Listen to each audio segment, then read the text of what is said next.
Good morning dear students. Today we will understand the story The Bear Story. मतलब एक भालू की कहानी. The lady in the manor house had a bear as a pet. एक जो lady है manor house में, एक पुराने टाइप का जो उसका घर है, उसमें उसके पास एक बियर है उसका, जो कि वो पेट है. It was a most friendly bear who loved vegetables and honey. और उसको बहुत ही फ्रेंडली बियर है, बहुत ही दोस्ताना उसका व्यवहार है. और उसको क्या क्या पसंद है, वेजिटेबल्स पसंद है, एप्पल्स पसंद है एंड हनी पसंद है. मतलब हम देख रहे हैं कि सारी अच्छी मीठी मीठी चीज़ें उसको बियर को पसंद है. He roamed freely during the day but was put on chain at night. और पूरे दिन वो फ्रीली घूमता है, लेकिन रात में उसको चेन से बांध दिया जाता है जिससे कि वो यहाँ वहाँ कहीं भाग ना जाए. There was once a lady who lived in an old manor house on the border of a big forest. एक एक मतलब there was a once a lady, एक बार एक औरत थी जो कि कहाँ रहती थी, एक पुराने से मैनर हाउस मतलब होता है जो पुराने टाइप के जो घर बने होते हैं उस पे रहती थी. उसका घर कहाँ था, बिल्कुल बॉर्डर पे था, the border of the big forest, जो बड़ा सा फॉरेस्ट है उसके बॉर्डर पे. This lady had a pet bear. This lady had a pet bear she was very fond of. और उसके पास एक पेट बियर है जिसको वो बहुत ज़्यादा पसंद करती है.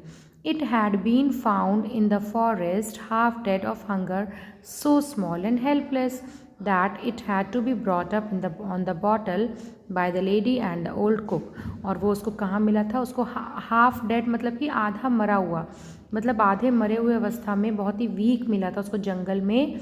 और इतना ज़्यादा छोटा था और हेल्पलेस था, मतलब बिल्कुल बेचारा, बिल्कुल दयनीय उसकी अवस्था थी. तो वो जो है उसको अपने घर पर ले आई और उसने और उसकी कुक ने मिलके उसको पाला. कैसे, on the bottle. On the bottle मतलब जो बॉटल्स होती हैं जिसे छोटे छोटे बेबीज़ को हम फीड कराते हैं, उन बॉटल से दूध उसको पिला के उसकी हेल्प से उन्होंने उसको पाला. This was several years ago and now it had grown up to a big bear. और ये बहुत सालों पहले की कहानी है और अब वो बियर एक बिग बियर बन चुका है. So big and strong that he could have slain a cow and carried it away between its two paws if he had wanted to. और वो क्या कह रहा है ऑथर, कि इतना बड़ा विशाल वो बियर बन चुका है कि अगर वो चाहे तो वो एक काव को, एक गाय को खींच कर और उसको अपने पॉज से उसके दो टुकड़े कर सकता है उसको. मतलब इतना ज़्यादा वो स्ट्रांग है अगर वो चाहें. But he did not want to. He was a most amiable bear who did not dream of harming anybody, man or beast. लेकिन वो ऐसा बिल्कुल नहीं चाहता. वो इतना प्यारा बियर है, वो इतना सबसे प्यार करता है, ना तो वो किसी इंसान को नुकसान पहुंचाता है, ना ही किसी बीस्ट मतलब किसी जंगली जानवर को नुकसान पहुंचाता है. बहुत ही प्यारा वो जानवर है. He used to sit outside his kennel and look with his small intelligent eyes most amicably at the grazing in the at the cattle grazing in the field nearby.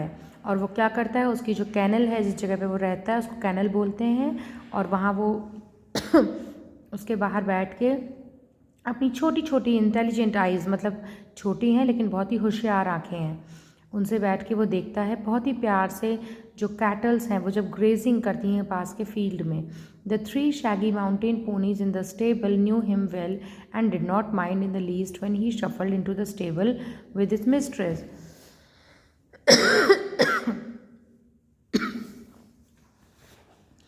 उनके पास 3 जो माउंटेन पोनीज़ हैं वो भी उनके स्टेबल में रहते हैं.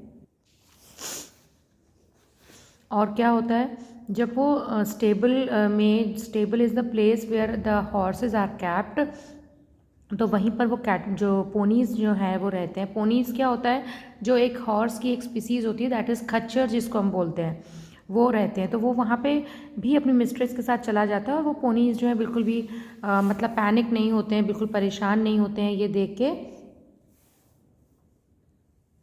कि हमारे जो मतलब हमारा जो स्टेबल है इसमें कोई आ गया है, कोई बियर आ गया है. The children used to ride on his back and had more than once been found asleep in his kennel between his two paws. और जो बच्चे हैं वो उसकी पीठ पर बैठ के राइड करते हैं, घूमते हैं और क्या करते हैं, at more than once found asleep in his kennel between his two paws.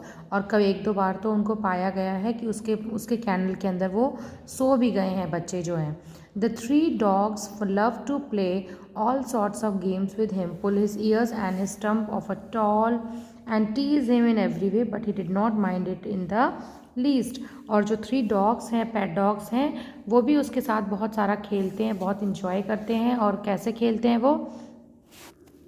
Pull his ears, उसके ईयर्स को खींचते हैं, and his stump of a tail, और उसकी टेल को खींचते हैं, एंड टीज हिम, और उसको चिढ़ाते हैं हर तरीके से। लेकिन वो जो बियर है वो बिल्कुल भी चिढ़ता नहीं है और उनके साथ अब खूब इंजॉय करता है। He had never tasted meat. He ate the same food as the dogs and often of the same plate: bread, porridge, potato, cabbage, turnip. और देखिए, आपको सबको मालूम होगा कि जो एक बियर होता है वो एक नॉन वेजिटेरियन एनिमल होता है, मतलब वो नॉन वेजिटेरियन चीज़ें भी खाता है। लेकिन ये जो बियर है, क्योंकि ये पालतू है, तो इसने कभी भी मीट को टेस्ट भी नहीं किया है। और ये क्या क्या खाता है? जो डॉग्स खाते हैं वही चीज़ें खाता है, और कभी कभी तो डॉग की प्लेट से ही खा लेता है। क्या क्या खाता है? ब्रेड खाता है, पॉरेज खाता है, पॉरेज मीन्स मीठा दलिया जिसको हम बोलते हैं, पोटैटो खाता है, कैबेज खाता है, टर्निप खाता है। टर्निप जो एक वेजिटेबल होती है जिसको हम क्या शलजम बोलते हैं हिंदी में। He had a fine appetite and his friend the cook saw it too that he got his fill. और जो उसकी भूख है, बहुत ही अच्छी भूख है। क्यों? क्योंकि वो एक बहुत ही बड़ा सा क्रिएचर है, तो उसकी एपेटाइट मतलब भूख होता है, उसकी एपेटाइट भी उतनी ही अच्छी है। और and his friend the cook, और उसका फ्रेंड कौन है? जो कुक है वहाँ पे, जो लेडी है, saw it that he got his fill, वो इस चीज़ का ध्यान रखती है कि जो बियर है उसने भरपेट खाना खा लिया हो। Bears are vegetarians if they have a chance, and fruit is that they like best. और वो क्या बोल रहे हैं कि वेज बियर जो हैं वो वेजिटेरियंस होते हैं, but if they have a chance, अगर उनको मौका मिले वेजिटेरियन बनने का। अदरवाइज़ अगर वो मतलब वो अगर उन्हें नॉन वेज मिल जाए, तो जंगल में जब वो रहते हैं तो वो नॉन वेज भी खाते हैं। और क्या होता है? फ्रूट उनको बहुत पसंद है, सबसे ज़्यादा उनको पसंद है क्या? फ्रूट्स जो होते हैं। In the autumn he used to sit and look with wistful eyes at the ripening apples in the orchard. और वो क्या करता है? ऑटम के टाइम पे बैठ जाता है और बहुत ही ललचाई नज़रों से देखा करता है किसको? जो पके हुए एप्पल्स लगे हुए हैं उनके गार्डन में। And in his young days he had been sometimes unable to resist his temptation to climb the tree and help himself to handful of them. और जब वो एक छोटा बियर हुआ करता था उस टाइम पे, क्योंकि उसको इतनी समझ नहीं थी, तो वो खुद को रोक नहीं पाता था। किससे? टेम्पटेशन मतलब लालच से। और इसीलिए वो क्या करता था? पेड़ पर चढ़ जाया करता था और अपने लिए, खुद के लिए हैंडफुल मतलब हाथ भर के एप्पल्स को तोड़ के ले आया करता था। Bears look clumsy and slow in their movements, but try a bear with an apple tree and you will soon find out that he can easily beat any schoolboy at that game. जो bears होते हैं, क्योंकि देखिए उनकी body बहुत ज़्यादा बल्की होती है, बहुत भारी होती है, तो बियर्स हमें कैसे लगते हैं? हमें बहुत ज़्यादा ऐसा लगता है कि लेज़ी सा है, क्लमजी सा है, धीरे धीरे चलने वाला जानवर है। लेकिन अगर वो क्या कह रहा है ऑथर, कि अगर कभी उसको मौका मिले कि उसको आप पेड़ मतलब एप्पल ट्री है उस पर चढ़ने का मौका मिले और कुछ खाने का मौका मिले, तो वो क्या करता है? बहुत ही ईजीली उस पर चढ़ जाता है। और एक स्कूल बॉय मतलब यंग बॉय, मतलब जैसे आप लोग हैं, आप लोग बहुत ही जल्दी से पेड़ पे चढ़ जाते हैं, उसी टाइप से वो कह रहा है कि वो स्कूल बॉय को भी वो बीट कर सकता है, मतलब स्कूल बॉय को वो पीछे छोड़ देता है, इतने ज़्यादा उसको एप्पल्स पसंद हैं। Now he had learned that it was against the law, but he kept his small eyes wide open for many apples that fell to the ground. लेकिन क्योंकि अब वो बियर बड़ा हो चुका है, तो उसको मालूम है कि ये नियम के विरुद्ध है कि उसको कोई भी एप्पल वहाँ से नहीं तोड़ना है, क्योंकि ये नियम के अगेंस्ट है, हमें ट्री पे चढ़ के नहीं तोड़ना है। लेकिन वो वहाँ पर बैठ के बहुत ही ध्यान से देखा करता है, अगर कोई भी पका हुआ एप्पल अपने आप ज़मीन पर गिरता है तो वो उस पर एक नज़र रखता है और उससे क्या करता है? उससे वो एप्पल को अपने आप लेके खा लेता है। There had also been some difficulties about the beehives. He had been punished for this by being put on the chain for 2 days with a bleeding nose, and he had never done it again. और वहाँ पे एक problem और क्या है? beehive की problem है, मतलब मधुमक्खियों की प्रॉब्लम है। अगर वो उस पेड़ पर चढ़ के एप्पल को तोड़ने की कोशिश करेगा तो क्या होगा? मधुमक्खियाँ जो हैं उसको खा जाएंगी, तो इस वजह से वो उस पेड़ पर नहीं चढ़ता है और इसीलिए उसको उसकी एक बार उसको पनिश भी किया जा चुका है, उसको चेन से बांधा जा चुका है। Rest of the story I will explain in the next part.